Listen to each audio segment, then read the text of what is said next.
You are listening to The Pilgrim on the 405 with Will Christ. Join him as he and his guests discover how businesses thrive in California. Well, welcome to The Pilgrim on the 405 on this beautiful, cloudy day here in Southern California. We have a particularly interesting guest today who's going to talk to us about that tricky thing called marketing. Ian Plumlee is a world expert on how to get what marketing really is supposed to do, which is to generate new leads.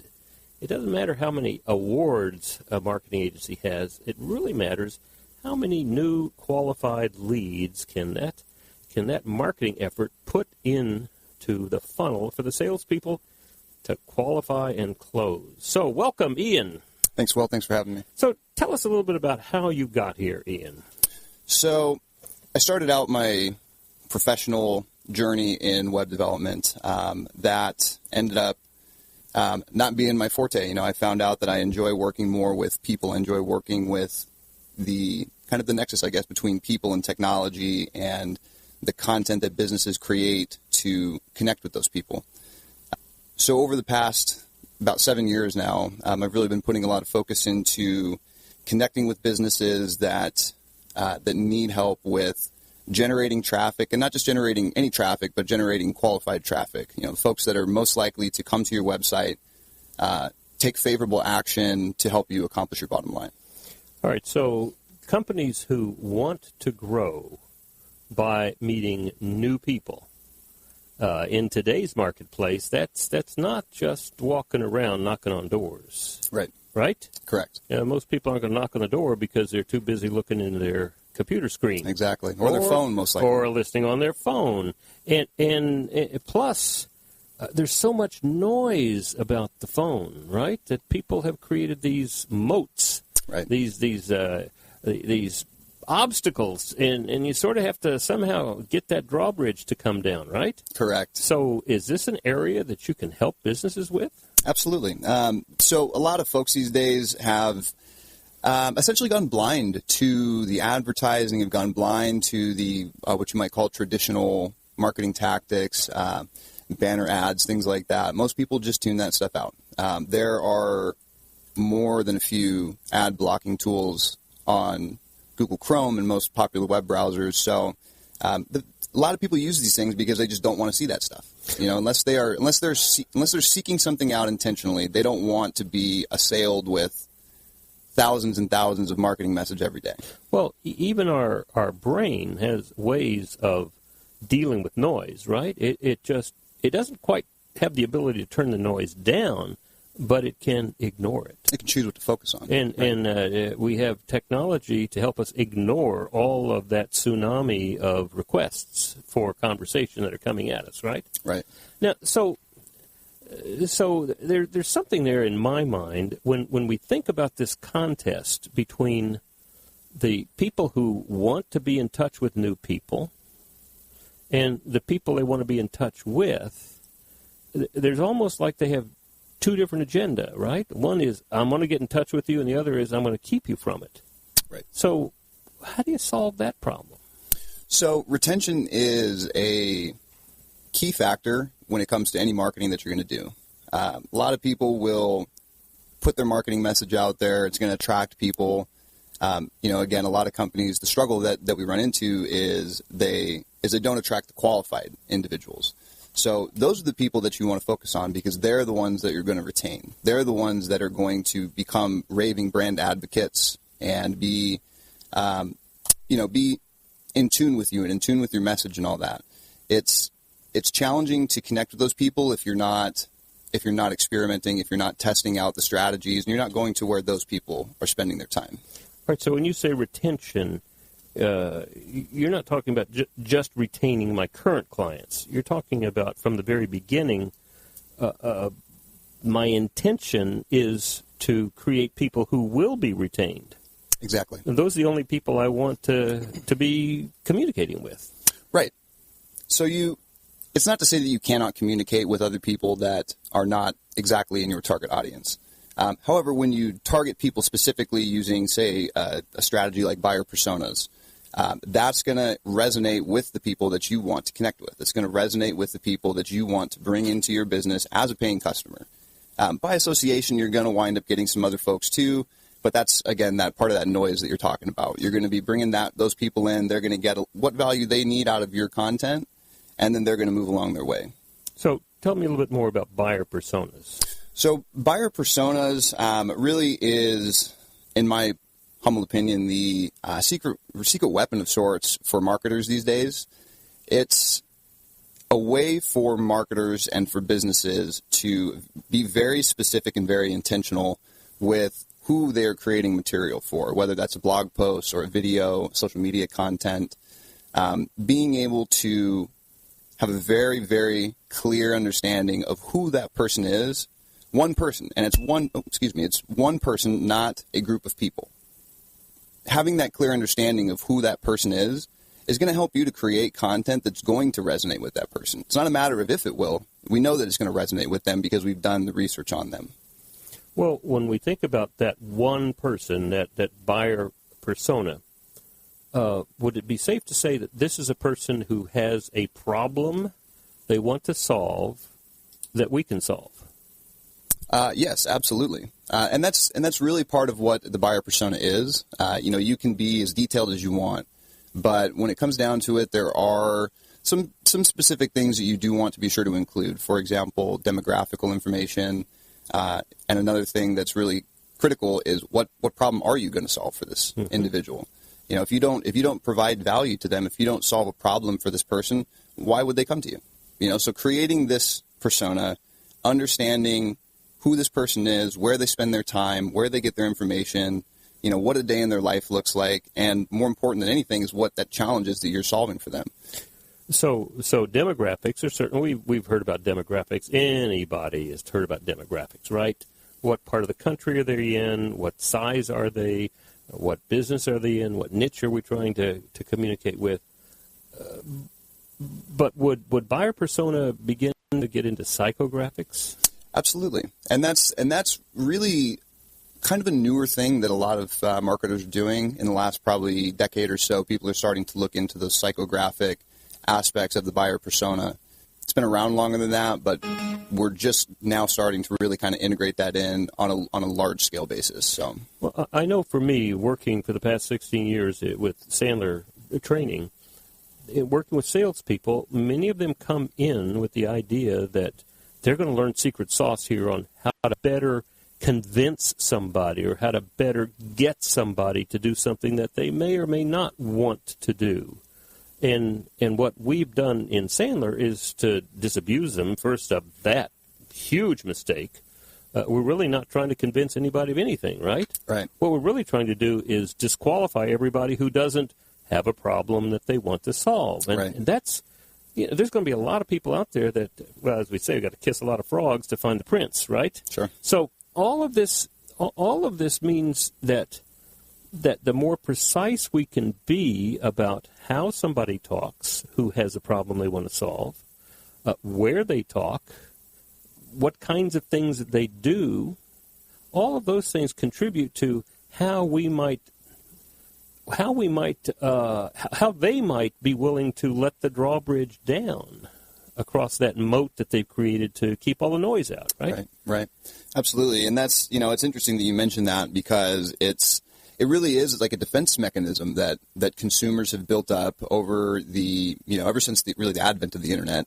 The speed of information accelerated exponentially with that. So people have put up these defenses so that they're not being, bothered, really. That's really what it comes down to, is that people, by and large, feel bothered, feel that they're being assaulted with these marketing messages. So instead of marketing to somebody to try to sell them something straight off the bat, find the person that you want to sell to, and then establish a relationship with them. Right. And that comes back to the buyer persona, understanding who they are. All right, I want to interrupt you there for a moment. When we find the person you want to sell to, it seems to me using this word sell is very ambiguous. For some folks, sell means the person I want to convince. Sure. Versus sell means the person I believe might have the problem that I can help them with. Right. And they might want to solve it now. Would that make sense? Yeah, I see where you're coming from. It's and when I use the term sell, it's like you said, it's a little bit ambiguous, and it can really mean anything. I guess a more correct term would be convert. All right. Well, let's take a little hike back in history. Sure. Now, you and I got to know each other coming down the elevator, right? And we were talking about. Tell me that fellow's name that you introduced me to. Was it Edward Bernays? Yes. Now, Edward Bernays. Tell us a story about what Edward Bernays did. Okay. So, excuse me, Edward Bernays. He was really the founder, the godfather, if you will, of modern marketing. He started all this noise that we're hearing today.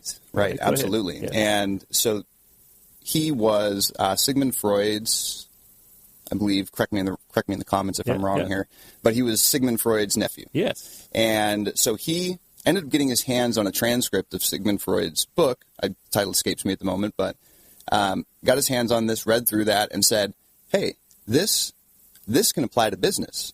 This can apply to me trying to help my clients to sell stuff, to convert people, to, see that my clients can solve their problems. You get them to buy more. Right. Get them to buy more. Get them to become a customer and a loyal customer.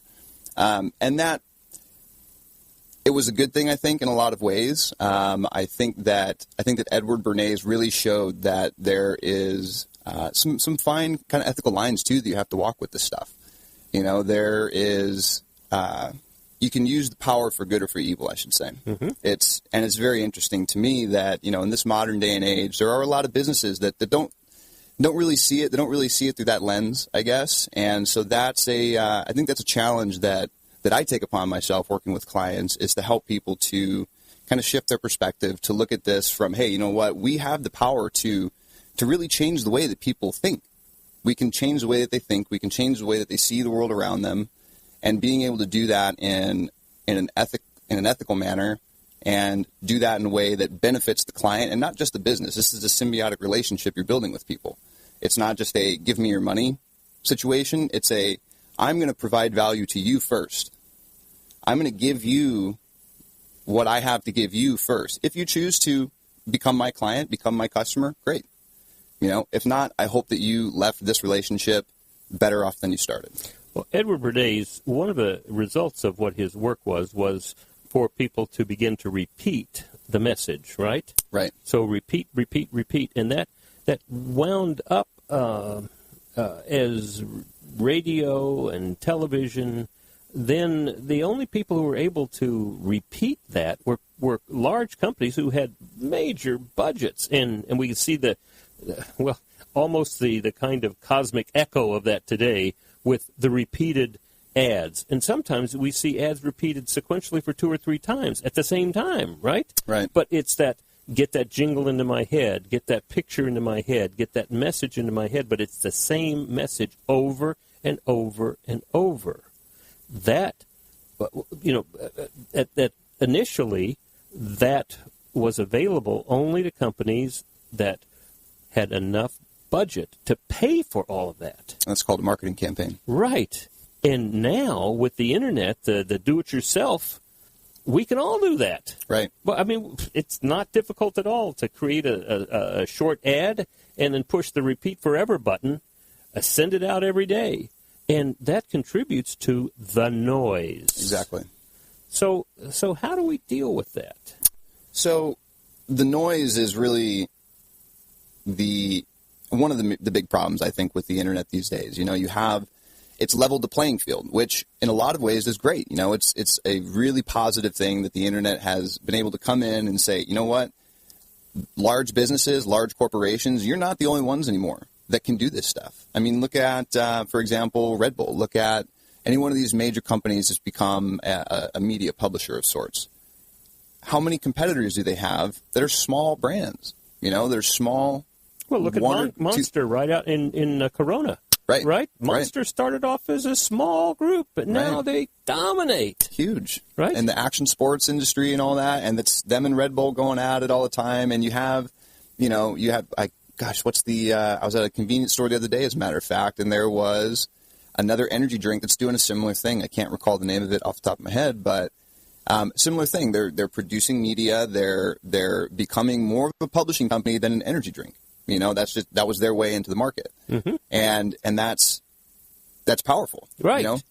Well, in a real sense, the product or the service becomes an afterthought, right? Exactly, because you become the person that I believe will help me solve the problem that before this I thought was impossible to solve.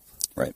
So it seems to me now, what I'm beginning to conclude is that many people walk around with a mistaken belief that their problems can't be solved, or they can't be solved in a way that they could afford to do it, right? Or they don't really know how to make a decision about it, themselves or anybody around them. So something about that message has to communicate. Number one, you can trust me, and this is not. You got to learn how to be authentic. If you can fake authenticity, you've got it made. Right. This is real trust. I mean, I believe you will do what you say you will do, or you'll tell me you can't. All right. So, a sense of trust. Number two, the belief that there's something new out there that I didn't know about. That, wow, this has the probability, a high probability of being solved. And number two, there's a way that I can afford this. Is that right?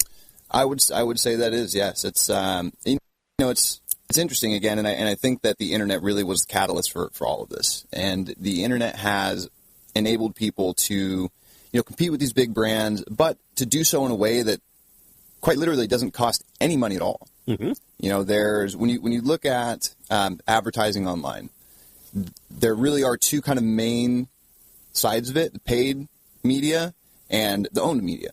And there's also earned media and some other types too, but those are really the two big ones that most businesses can reasonably get access to very quickly. Paid media being things like search engine marketing, pay-per-click advertising, social media ads. That again is going to cost money, but really one of the things I've been focusing on a lot recently is content marketing, is creating content that brings people to your brand, and you can do that with nothing more than the investment of your time. I.e., what are we doing right now? Exactly. Right? We are creating content on this radio show that 15 years ago would have cost thousands of dollars. Oh, it still does. It still does. Oh, this is very powerful, very powerful. But in reality, what's more important is the time that we're spending here than the technology. Right. Absolutely. All right. So it's the information that's being disseminated out to the audience. That's right. And the fact that we can create that content, preserve it, and distribute it. Sure. So we're going to take a break right now and hear from our sponsors, and we come right back and pick up where we left off. You ready? I'm ready.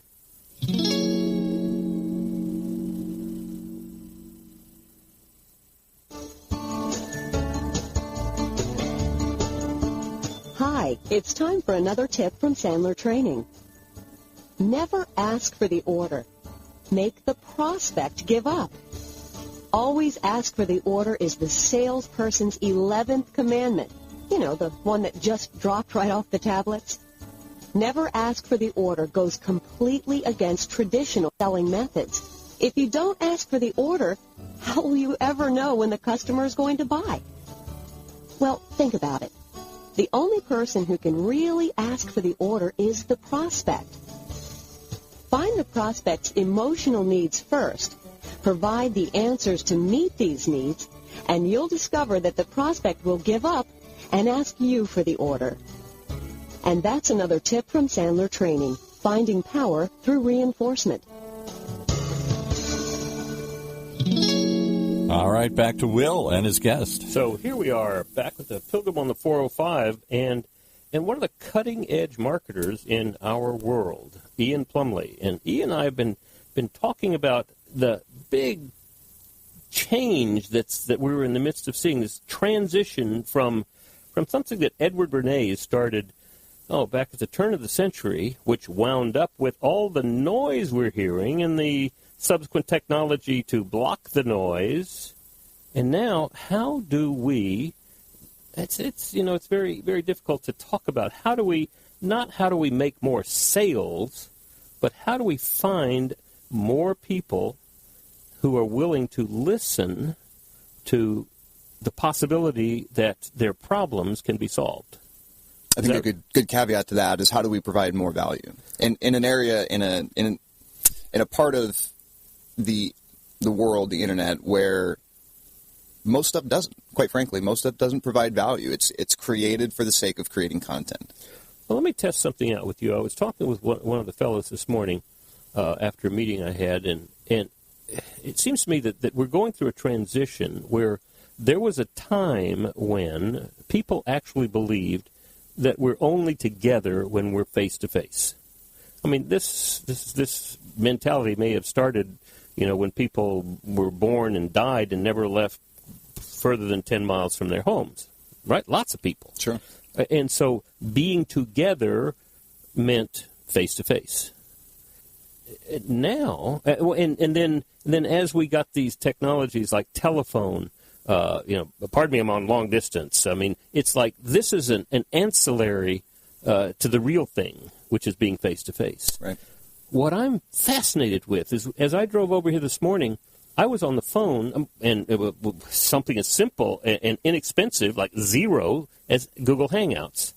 I was on the phone with one fellow in Ireland and one fellow in Shanghai. We were having a conversation flawlessly. Now, what I'm coming to conclude is that the reality is we are all together at once. All of us are in the same room. We're on the same planet. We're all connected all the time. And all we need to do is focus, or whatever you want to call it, tune in, make it's just say, I want to talk to you, Kevin and Michael. We're going to talk now, and we'll talk again next week at this time. And it doesn't matter where they are, as long as we have a time that we can be together with. And now, that's radically different. We're all in the same room at the same time, and there's lots of noise. So it's difficult for us to, number one, find people who have the problems that we are able and willing to solve, and the people who want to hear from us because they don't believe it's possible to solve it, or think it might be too expensive, or they've never been able to trust somebody about solving that problem. So talk to me a little bit about how a marketer might see that kind of transition. So I think really what it all begins with is building that relationship. As we were saying before the break, it starts with the buyer persona. It starts with understanding who you're talking to. And once you found that person, once you found that ideal customer of yours, that ideal consumer, the next step is to build the relationship. It used to be everything was what we call outbound marketing. It was all, I'm sending a message out into the world that says, hey, here's what I do. There wasn't a whole lot of competition out there. If you were a large brand and you had the money back in Edward Benet's days, for example, you could put a message out there, and chances are there wouldn't be a lot of competition against it. You could convince women that smoking was the greatest thing in the world. Doctors prefer Camel, right? Absolutely. What was the other things that some of the other things he did? Doctors do. It was bacon and eggs. Oh, yeah, sure. Doctors prefer bacon and eggs. And What do we do now? The Torches of Freedom, that was the big one. Torches of Freedom. Torches of Freedom, that was the big one that he really launched him to the world stage. Torches of Freedom were women smoking. Right. Walking down the middle of the street doing it. Oh, my goodness. And it was just so clever the way that he did it, too. It seemed so organic the way all the ladies came out and joined in this, parade. And it was powerful. Unfortunately, it was for smoking, but it was powerful the way that he knew something about how in that environment to make the message. Now, Now that is very different from what we're talking about today. Right.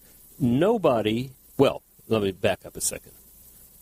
What he did was he picked up on what people wanted, which was somehow the women there wanted more renown, wanted to be seen with the power that they saw men having and had the opportunity. Wanted to throw off the shackles of the patriarchy of sorts, if you will. And he he got the cigarette, he positioned it as the tool to achieve that. Right. Amazing. And that's what it is. It's the way that you position yourself. It's the way that you position the service you provide. So being able to connect with that customer and then position that offering correctly, is really key to that. Because you can take one product offering, regardless of what that happens to be. Look at Wix, for example, or a website builder platform. GoDaddy has the same thing. GoDaddy has a website builder platform too.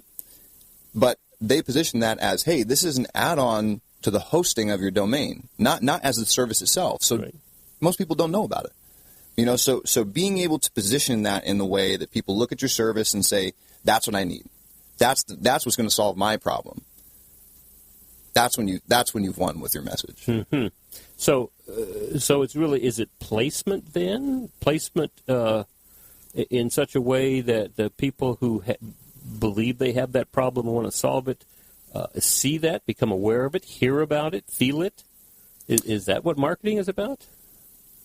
In part of it, I would say, yeah. So demand generation is very, very crucial to successful marketing. Being able to get your message out there so that people see that, and not only say that's going to solve my problem, but they look at that and they go, yes, like I need that right now. Like I need to solve my problem right now, and that's what's going to do it for me. All right. So demand generation, that doesn't mean creating something out there.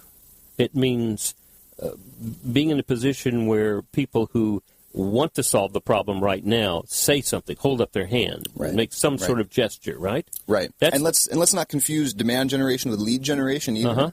Lead generation is bringing people into your company, bringing in the qualified leads, and they're now in your lead funnel. Demand generation is building up the buzz, if you will. Well, there's not branding, is it? It could be branded. It could be branded. Look at Edward Bernays again. Back to that the Torches of Freedom example. That wasn't branded, but it was for the cigarette industry, and nobody knew that at the time. Nobody knew anything about what was going on, but none of that was branded. Nobody knew that the doctors were being paid to talk about bacon and eggs. Right. That was the pork industry behind it, right? And the poultry industry. Right. So being able to get your message out to people using branded methods is great, because that's going to tie your message, it's going to tie your solution for their problem to your brand. It's going to make people look at your brand and say, that brand has what I need, whatever it happens to be. At the same time, Edward Bernays didn't brand any of that stuff. So guerrilla marketing of sorts is always an effective tactic, but you have trouble sometimes tying that to your brand directly. And, of course, we're going to have trouble with that, because this is a whole area of expertise that is really changing every day. Yes. And that's why I look to you and people like you that I can trust to help me through those thickets. Right. All right? Because I have to remember all the time that a marketing company, when they're talking to me, is always trying to sell me stuff. And it may be stuff that's not going to be very effective for me. Right. And when I talk to companies about lead generation, and they say, we want to find a marketing company who will help us with lead generation, or we want to find a marketing company to get our message out, what I want them to do is I want them to get into an agreement that says, this is how many qualified leads we want a month, or a quarter, or a week. And that, once we know that number, and then ask the company, can you generate that? Will you generate that? Because if you don't, we're going to find somebody who can and will. Right. Right? Absolutely. And that's something that I've always lived by, honestly. And everything that I've done within the time that I've been working in marketing, I can't remember who told it to me, but one of the best words of advice I ever received was, if you're not measuring, you're not marketing. If you're not measuring things to see what's effective, to see what's not effective, to see what your return is on the investment that you're putting into different channels, if you don't have those numbers that you can measure success against, you might as well throw that money out the window. Right. Lay it on the table and burn it. Right. It makes it a lot easier. It's a lot warmer. Just gets it rid of it. Yeah, a lot faster. Now, so let's talk a little bit about the future. Where do you see yourself and when I say marketing, I'm talking about finding companies and helping companies to get what they want, which in this particular case is generally more qualified leads. So where do you see the future taking you and the industry? So personally for myself, being a veteran of the Marine Corps, one of the things that I really like to focus on Hoorah! Hoorah! One of the things I like to focus on is veteran-oriented and veteran-run and owned businesses. It strikes real close to home for me, because of the fact that they're run by veterans. And a lot of guys coming out of the military, they just don't have the technical savvy that goes into a lot of the things you need to be successful in business.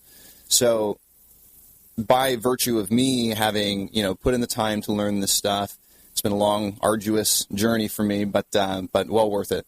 Putting in the time to learn that stuff and then being able to take those skills that I've acquired and give back to the veteran community, that's really where I see myself going here in the next, say, 5 or 10 years.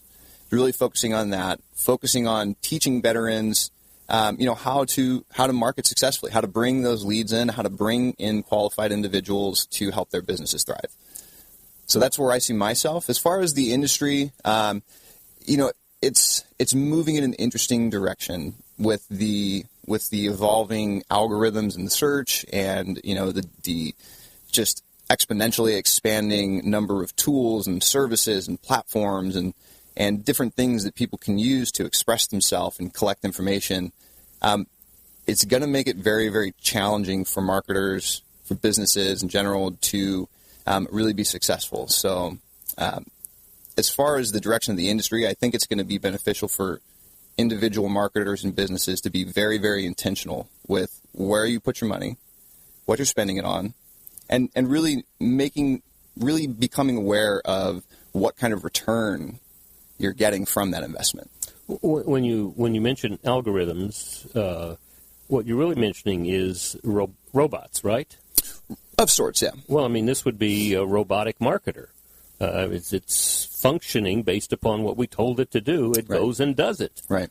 And they've got all kinds of machine learning going on within the Google algorithm these days. So I mean, these things are it's Skynet. Yes. We're living in the future. Yes, absolutely. So talk a little bit about veterans.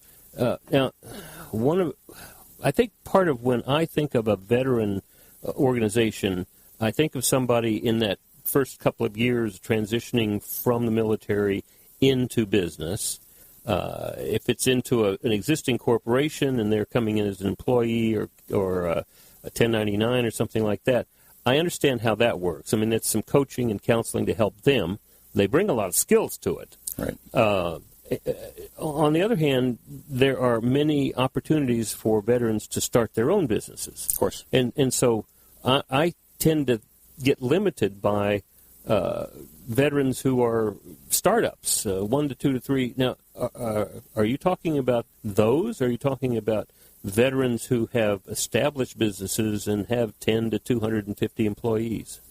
Well, it could be both, quite honestly. I like to help the veterans that are kind of just breaking into that. It's been a passion of mine, working in the startup kind of space, if you will. Mm-hmm. It's so much fun. It's so dynamic. It's so interesting. There's always something to learn, especially in this industry. It's changing constantly. So always being on top of that stuff and really being able to use myself as essentially a sounding board for this knowledge. Mm-hmm. And I put in the time to gain this knowledge and to do the reading and all that, and then I understand this stuff, and then I put it out there to these veteran, some nonprofits I work with, 3 specifically right now, and also for-profit businesses. Put that out there and say, hey, you know what? You guys don't need to worry about this stuff. You don't need to worry about learning this because I've done that. Mm-hmm. And I want to help you to be successful as a veteran, as a fellow veteran. I want to take my experience and put that to work for you. Well, my personal passion kicks in when people get their businesses to 10 or more employees, up to 250, because here's a whole different set of issues. I mean, they begin hitting the ceiling because in many cases they never learned how to lead, manage, or hold people accountable. And so that is a particular place where I love to be. So maybe we can talk a little bit more about, if not today, sometime about how to identify and support those organizations with veterans in them who have begun to hit the ceiling as they grow. Because, frankly, 50% of businesses fail after the first 5 years. So right. They're well beyond the startup phase. But because they don't know how to deal with that hitting the ceiling, they don't know that business doesn't grow in a straight line. It grows by a series of evolutions and revolutions. Mm-hmm. And giving them the kind of tools that are valuable. And there are 5 simple tools that I can give you. One is simplify. When you come up to a problem, simplify it. Right. And after that, delegate it. Delegate it. Get it off of your plate. Find somebody who wants to do it and is very good at it. And after that, begin to predict, so that we get very good at predicting where we're going to be long-term and where we're going to be short-term, where we're going to be, 10 years from now, where we're going to be a quarter from now, where we're going to be next week. And so after simplifying, delegating, predicting, then systemizing. Come up with a system, not necessary in your startup phase. Everybody's running around with their hair on fire, right? Yeah. Making it happen. More often than not. But when you get to a certain stage, when you start having 10, 15, 20, 30 or more employees, then you have to have a system, because you have to be able to share that with them. And then finally, structuring and getting the right people in the right seats. So giving them those 5 tools is the beginning of helping them to get really clear about how to get what they really want from their business. And that's where my passion is. So maybe we can talk about identifying some of those companies to see if they're coming into problems that they want to solve. Sure, of course. So one of the companies actually that comes to mind when you mention that is the company that I currently work for. And we are running into those issues right now where it's the company grew very, very quickly. Mm-hmm. Went from, I don't know exactly the number, but it went from probably a couple hundred employees up to almost 1,000 very, very fast. So the issues that we ran into were the technology that we're using was not necessarily set up to support that. The systems and the processes that were in place were effective for a couple hundred people, but not so much for the shifting priorities and things when the company grows that fast. Mm-hmm. So, it was very challenging for, I think, everybody at the company. But really being able to sit down and, as you said, simplify, I think, is probably one of the most important ones. So I'm glad you mentioned that one first.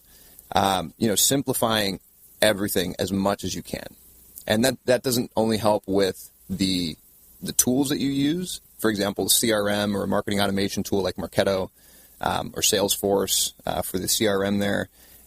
Being able to simplify the processes that are contained within your tools, within your systems, is going to help you to simplify your process that you expect your employees to follow, right? So being able to simplify both of those down as much as you possibly can, number one, is going to help with the quality of your data in your system, which is really critical in this day and age. If you don't have data, or if your data is not top quality, I mean, it's worthless. It's completely worthless. Well, absolutely. And data is one of the 6 key components of a business. Right, absolutely. All right, so the 6 key components that I work with are, number one is vision. Getting everybody in the organization on the same page about where the company's going and how it's going to get there. And that's not just sharing it with them, it's they buy into it. Right. Because that's the people you want. Right. Getting the right people in the right seat means people who agree with your values, know where you're going, and want to go with you. And the right seat means that they're capable of doing it. They get it, they want it, they're capable of, they have the capacity, the God-given capacity to do those kind of things. So you got vision, people, and then data. Getting that data in a way that takes away all the emotions, all the subjectivities, all the maybes and wants and hopes and dreams and all of that, but we're really looking at hard data on a regular basis. And so we have a scorecard that we look at every week about all the things that are important to get going. And then after we have a clear vision, we have the right people in the right seat, we have data that we agree with that's coming in on a regular basis, what's going to pop up in this transparent organization is all of the issues. And the degree to which a company can solve those issues quickly. I've seen companies that had issues that were around for a week, a month, a quarter, a year, for a lifetime of businesses. But taking those issues, surfacing them, solving them, knocking them down forever, taking them out. That kind of ability to solve issues, not get caught up in talking about it forever until you run out of time or you just become uncomfortable, but actually having a process for solving them. So we got vision, we got people, we got data, issues, and then next we have process. Getting all of our processes documented, and then finally, I'll bet this might ring a bell with you, followed by all. Yes, absolutely. Right? This process that we got the best processes, we got them documented, and not ISO, thousands of pages, but 1 or 2 pages for each process so that we follow by all. We know the processes for our operations, for our HR, for accounts payable, for how we even deal with customers calling in. Getting those processes documented, followed by all. Trained, held accountable for all that. And then finally we come to traction, because vision without traction is hallucination. Absolutely. And traction means that we have created things that we call rocks, which means what are we going to accomplish? What are the things that have to get out of the way in the next 90 days in order for us to get to our big goals, to get to where we want to go in 10, 20, 30 years? And then meeting pulse. We meet every week to look at our scorecard. Are we on track with our scorecard? To look at, are we making progress with our rocks? Are we moving toward accomplishing those things we said we would accomplish in the next 90 days? And then, are there any things that we need to hear about customers or employees? And then the to-dos, accountability. Did we do what we said we would do last week? All these to-dos are only 7-day things. Get it done. We said we would. And then finally, after we have this time of reporting through the scorecard and the rock review and listening if there's any people issues that we have, and then the accountability of the to-dos, then we have time to take a look at the issues and actually solve issues. Do that every week. 90-minute meeting. Same day, same time, starts on time, ends on time. Consistency. Same agenda. That's the kind of thing that helps companies not only move beyond hitting the ceiling, but to thrive. Exactly. Right? That's what I want to help. So maybe we've got something to talk about. Sure, of course. Yeah, it's interesting to me that you mentioned specifically systematizing things and the processes and all that, because I think that's something that gets overlooked more often than not. People think that you hire people. People think that you say, here's the product, here's where we need to be, and then the process just happens. Yes, and it's right. It's not the case. Yeah. And we were talking about technology earlier, CRMs like Salesforce or any of the other myriad different ones that are out there, and marketing automation. Mm-hmm. So one of the things that comes along with that is not to map your process to your CRM, not to map your process to your tools that you get, but find the tools that you can map to your processes, your systems. That's right. Yeah. And I think that's really critical for a lot of businesses, because I think that people kind of see that from the opposite direction. Right. Right. They say, great, we heard a lot of good things about Salesforce, we're going to buy that. Now, how do we fit into Salesforce? Right. Which is it can be dangerous, because what happens when you run into limitations? Well, but you first have to know where you're going. Right. Right? This is where we're going. This is how we're going to get there. And what tools can we use to get there? Right. So, nobody won the Super Bowl by hoping.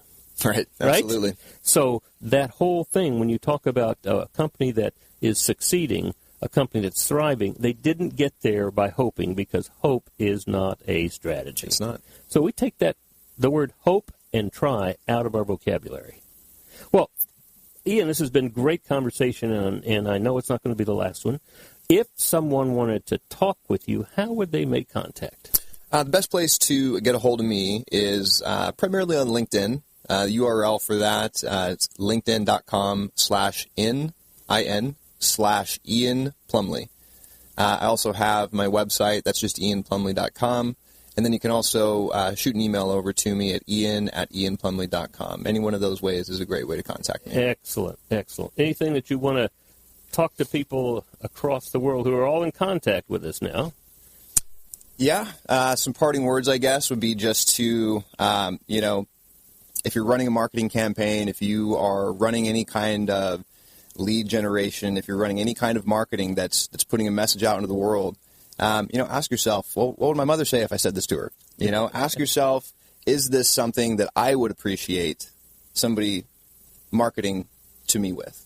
Look at it that way, because it'll become much more clear what's a good strategy and what's not when you look at it through that lens. Being very intentional, being very ethical. My personal core values, honor, courage, and commitment. It comes out of the military, and those are three things that have driven every single action that I've taken in marketing. What are the way again? Honor, courage, and commitment. Good. So having the honor to do things the right way, to do things ethically, to do things in a way that's beneficial to people and not just to yourself. Having the courage to be that ethical individual and be the ethical marketer. And then commitment, being committed to your customers, being committed to your employees, being committed to innovation, being committed to doing the best job at whatever it is that you're doing. Excellent. Ian, it's been a great conversation. I've really enjoyed it, and I look forward to talking with you again. Thanks, Will. So this has been the Pilgrim on the 405, helping businesses in California thrive and helping business owners to get what they want from their business. This is the Pilgrim on the 405. Looking forward to talking with you again next week. You've been listening to the Pilgrim on the 405 with Will Christ. To hear more of the programs in this podcast, go to www.willchrist.com.